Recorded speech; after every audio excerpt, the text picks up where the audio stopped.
Hello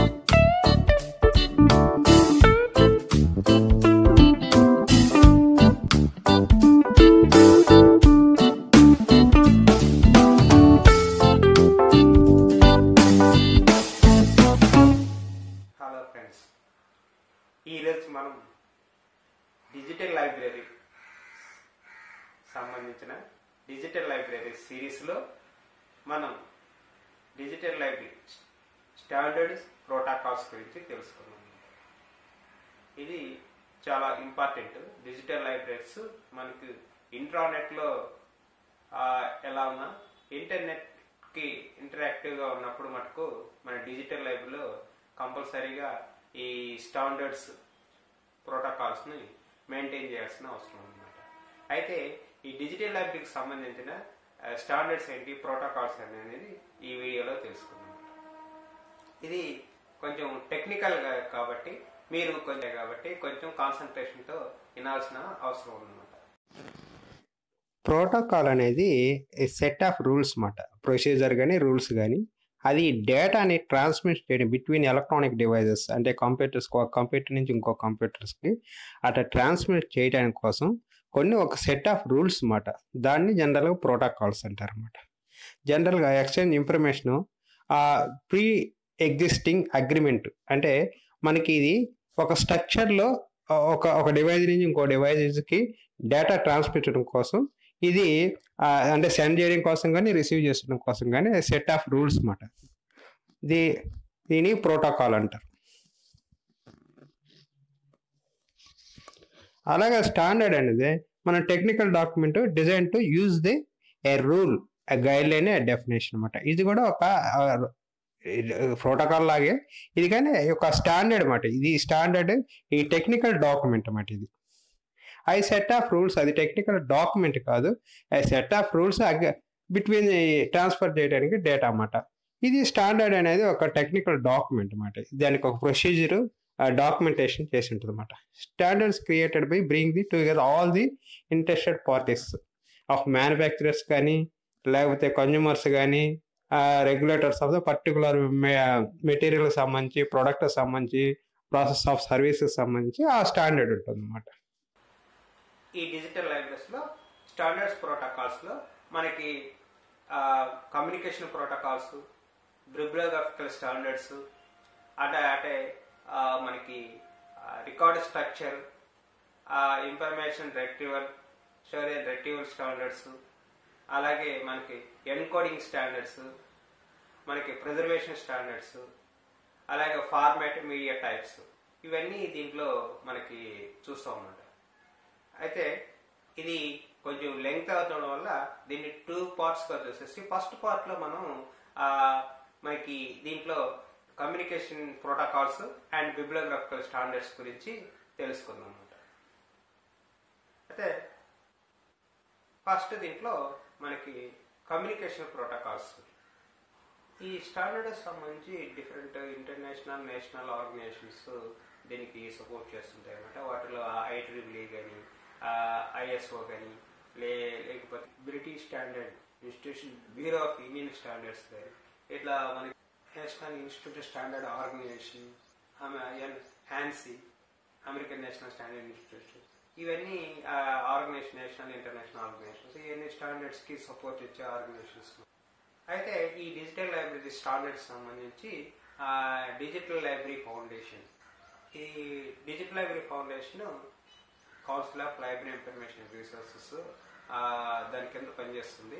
ఇది Washington DCలో ఉందన్నమాట. ఇది అలాగే లైబ్రరీ ఆఫ్ కాంగ్రెస్, IFLA, ఇవి కూడా ఈ స్టాండర్డ్స్ మెయింటైన్ చేయడంలో ఎంతో వాటి కృషి చేస్తుంటాయి అన్నమాట. దీనికి సంబంధించి కమ్యూనికేషన్ ప్రోటోకాల్లో transmission control protocol, internet protocol, next HTTP hyper text transfer protocol, and FTP file transfer protocol. Communication protocols మనకి జనరల్గా 2 కంప్యూటర్స్ మధ్య కమ్యూనికేట్ చేయడం, లేకపోతే ఒక కంప్యూటర్ సర్వర్, ఏదైనా 2 కంప్యూటర్స్ మీద కమ్యూనికేట్ చేయడానికి ఈ కమ్యూనికేషన్ ప్రోటోకాల్స్ యూజ్ చేస్తారు అనమాట. ఈ బేసిక్గా ఇవన్నీ internet protocols, but library, digital లైబ్రరీస్లో కూడా ఈ ప్రోటోకాల్స్ యూజ్ చేస్తారు అనమాట. TCP/IP transmission control protocol, internet protocol.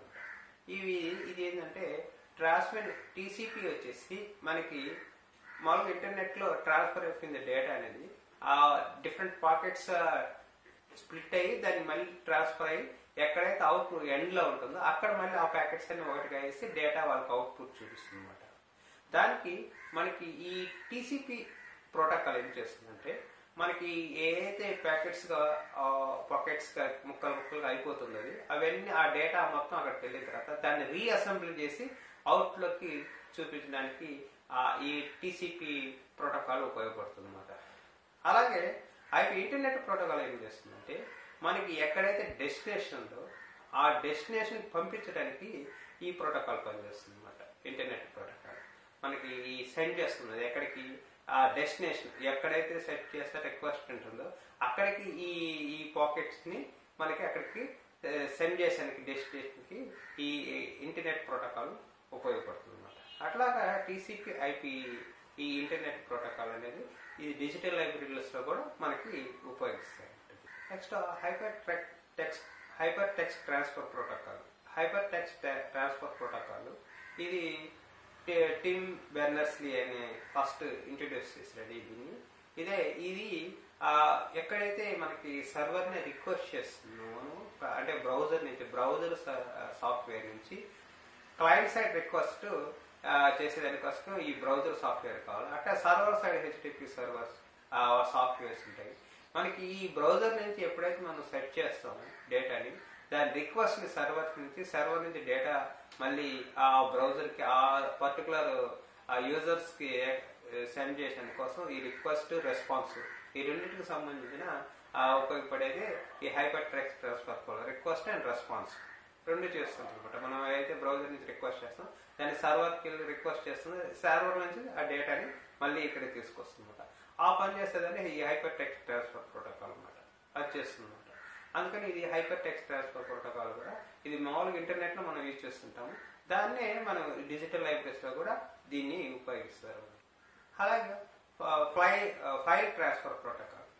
File transfer protocol ఏంటంటే మనకి ఒక ఫైల్స్ మనకి ఏదైతే ఫైల్స్ ఉన్నాయో మనం ఇక్కడి నుంచి ఇంకో సిస్టమ్కి లేకపోతే సర్వర్ నుంచి క్లయింట్ నుంచి సర్వర్కా లేకపోతే సర్వర్ టు సర్వర్కి ఎలా అయినా ఫైల్స్ని ట్రాన్స్ఫర్ చేయడానికి ఒక కంపెనీ నుంచి ఇంకొక కంపెనీ ట్రాన్స్ఫర్ చేయడానికి ఈ ఫైల్ ట్రాన్స్ఫర్ ప్రోటోకాల్ యూజ్ చేస్తారు అనమాట.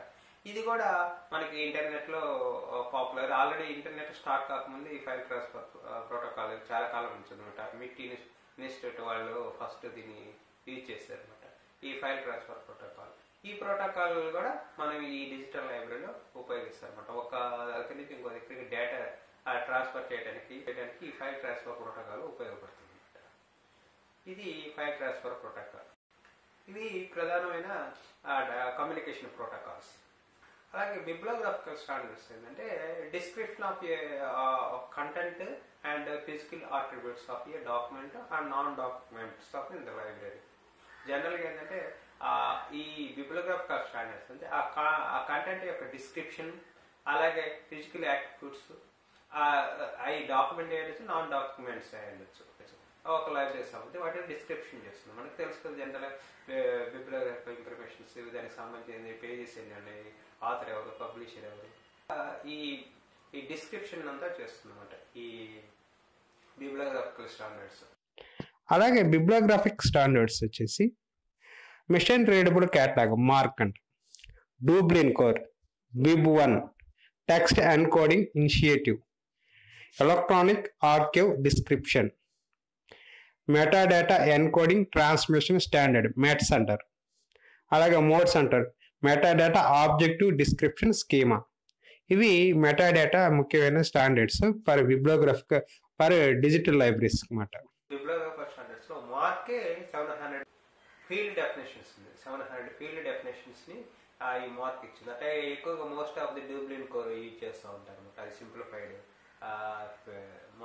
ఫార్మాట్ అన్నమాట. ఈ మిషన్ రీడబుల్ క్యాటలాగ్ వచ్చేసి ఇది standard for the set of format for description of the document. For cataloguing చేయడం కోసం మనకు తెలిసిందే మార్క్ అందరికి చదివి ఉన్నాం కాబట్టి ఆ యొక్క డాక్యుమెంట్స్ యొక్క డిస్క్రిప్షన్ కోసం ఒక రూల్స్ అన్నమాట. ఇవి సెట్ ఆఫ్ రూల్స్. అలాగే 71లో వచ్చేసి దీనికి యుఎస్ నేషనల్ స్టాండర్డ్ అయింది. అలాగే ఇంటర్నేషనల్ స్టాండర్డ్ 1973లో ఇంటర్నేషనల్ స్టాండర్డ్ అయింది ఈ మార్క్. అలాగే మార్క్ 21 వచ్చేసి 1999లో వచ్చిందన్నమాట. ఈ రెండు ఏంటంటే US MARC and Canadian MARC ఆ రెండు కలిపి మార్క్ 21గా వచ్చింది. అలాగే యూని మార్క్ కూడా వైడ్లీ యూజ్ చేస్తారు యూరోప్లో. అలాగే డ్యూబ్లిన్ కోర్. డ్యూబ్లిన్ కోర్ కూడా set of metadata elements as identified for web pages, especially web pages అన్నమాట ఇది. So specially discovery of the electronic resources అన్నమాట. ఎలక్ట్రానిక్ రిసోర్సెస్ని సెర్చ్ చేయడానికి, ఐడెంటిఫై చేయడం కోసం ఈ మెటాడాటా ఎలిమెంట్స్ని సింప్లిఫైడ్ మెటాడాటా ఎలిమెంట్స్ అన్నమాట ఈ డ్యూబ్లిన్ కోర్. దీంట్లో సెట్ ఆఫ్ 15 ఎలిమెంట్స్ డ్యూబ్లిన్ కోర్లో ప్రధానమైన title, creator, subject, keywords, description, publisher, contributor, date, resource type, format, resource identifier, resource language, relation, coverage, rights management. ఇవి 15 ఎలిమెంట్స్ అన్నమాట ఈ డ్యూబ్లిన్ కోర్లో. అలాగే బిబ్1 అనేది simplified record structure online transmission అన్నమాట. ఇది ఆన్లైన్ కోసం సింప్లిఫైడ్ రికార్డ్ స్ట్రక్చర్ ఇది. ఇట్ ఇది సబ్సెట్ ఆఫ్ మార్క్. ఇది మార్క్ చాలా లెంగ్తీగా ఉంటుంది కాబట్టి 700 ఫీల్డ్స్ ఉంటాయి కాబట్టి దీనిలో ఈ సింప్లిఫైడ్ సెట్ అన్నమాట ఇది ఈ బిబ్1. ఇది original format transmission of records Z39.50 ఉంది కదా, direct between the two systems. అదే మనం డేటా ఎక్స్చేంజ్ చేస్తుంటాం కదా దానికి. అలాగే it is element that has mapped to the both MARC and Dublin core అన్నమాట. అంటే text encoding initiative. Text encoding initiative వచ్చేసి ఇది టెక్స్ట్ ఎన్కోడింగ్ చేయడం కోసం ఒక లైన్ కానీ, ఒక పారాగ్రాఫ్ కానీ, ఒక పేజీ కానీ, ఒక చాప్టర్ కానీ దేనైనా కానీ మార్క్ చేస్తుంది అన్నమాట ఎన్కోడింగ్ చేయడం కోసం. ఈ టెక్స్ట్ ఎన్కోడింగ్ ఇనిషియేటివ్ అన్నమాట. ఆ ఎన్కోడింగ్ దాన్ని ఇండెక్సింగ్ చేయడానికి, సెట్ చేయడానికి ఉపయోగిస్తారు అన్నమాట. అలాగే అదర్ ఫీచర్స్ ఏంటంటే grammatical and linguistic and also content indicator such as the factors in the play in the identification of allowing for the rich analysis అన్నమాట. అంటే ఎలక్ట్రానిక్ ఆర్కైవల్ డిస్క్రిప్షన్. ఇది encoding schema devised within the SGML అన్నమాట. దాని framework లోంచి వచ్చింది ఇది content description documents, other archival ఆబ్జెక్టివ్స్కి రెండిటికి ఈ ఎలక్ట్రానిక్ ఆర్కైవల్ డిస్క్రిప్షన్ ఈ స్కీమ్ ఉపయోగిస్తారు. It is define the minimum number of description elements అన్నమాట ఇన్ ఎక్స్టెండబుల్ ఫ్యాషన్. అంటే మినిమం ఎలిమెంట్స్ తోటే దీన్ని డిజైన్ చేశారు అన్నమాట. అలాగే metadata encoding and transmission standard METS అంటారు అన్నమాట. అయితే ఈ మెటాడాటా ఏంటంటే descriptive metadata, administrative metadata and structural metadata of objective. దీని టాస్క్ అది ఎన్కోడింగ్ చేయడం కోసం డిస్క్రిప్టివ్ మెటాడాటా ఎన్కోడింగ్ చేస్తుంది, అడ్మినిస్ట్రేటివ్ మెటాడాటా, స్ట్రక్చరల్ మెటాడాటాని ఒక ఆబ్జెక్ట్ ఎనీ ఆబ్జెక్ట్ని దాన్ని ఎన్కోడ్ చేస్తుంది అనమాట ఫర్ డిజిటల్ లైబ్రరీ ఫెసిలిటీ కోసం. అంటే విత్ ఇన్ రిపాజిటరీలో కానీ ఎక్స్చేంజ్ బిట్వీన్ రిపాజిటరీస్ మధ్య ఎన్కోడింగ్ చేయడం కోసం, ఎక్స్చేంజ్ చేయడం కోసం కూడా ఈ మెట్స్ ఉపయోగపడుతుంది అన్నమాట. ఇది maintain by national development and MARC standard office అన్నమాట. లైబ్రరీ ఆఫ్ కాంగ్రెస్ది వాళ్ళు మెయింటైన్ చేస్తారు. అయితే METS format has 7 major sections ఉంటాయి దీంట్లో. అలాగే మెటాడాటా ఆబ్జెక్టివ్ డిస్క్రిప్షన్ స్కీమా, ఇది మోడ్స్ అంటారు అన్నమాట. ఈ మోడ్స్ వచ్చేసి metadata objective description schema developed by descriptive metadata scheme oriented towards digital objective కోసం. ఇది డిస్క్రిప్టివ్ మెటాడాటా కోసం డిజైన్ చేసింది, డిజిటల్ ఆబ్జెక్టివ్ కోసం. Drawing from the machine readable catalogue format, దాని నుంచి దీన్ని మార్క్ 21 నుంచి వచ్చిందన్నమాట ఈ మోడ్స్. అయితే డిజిటల్ లైబ్రరీ ఫౌండేషన్ ఈ మోడ్స్ని యూజ్ చేస్తుంటూ రీప్లేస్ అంటే ఇంతకుముందు డ్యూబ్లిన్ కోర్ని రీప్లేస్ చేసి ఈ మోడ్స్ని ఉపయోగిస్తుంది మరి. డ్యూబ్లిన్ కోర్ కంటే ఇది బెటర్ ఎలిమెంట్స్ ఉంటాయి, స్పెసిఫిక్ కంటెంట్ ఉంటుంది, క్లారిఫికేషన్ క్లియర్గా ఉంటుంది అన్నమాట. అందుకని ఇది రీప్లేస్ చేసి డ్యూబ్లిన్ కోర్ని మోడ్స్ని ఉపయోగిస్తుంది అనమాట డిస్క్రిప్టివ్ మెటాడేటా కోసం. ఇది modes metadata objective descriptive schema. ఇది కూడా మనకి ఈ డిజిటల్ లైబ్రరీస్లో యూజ్ చేస్తారు. వీడియోలో మనం ఇంకో విషయం గురించి తెలుసుకుందాం. Thank you.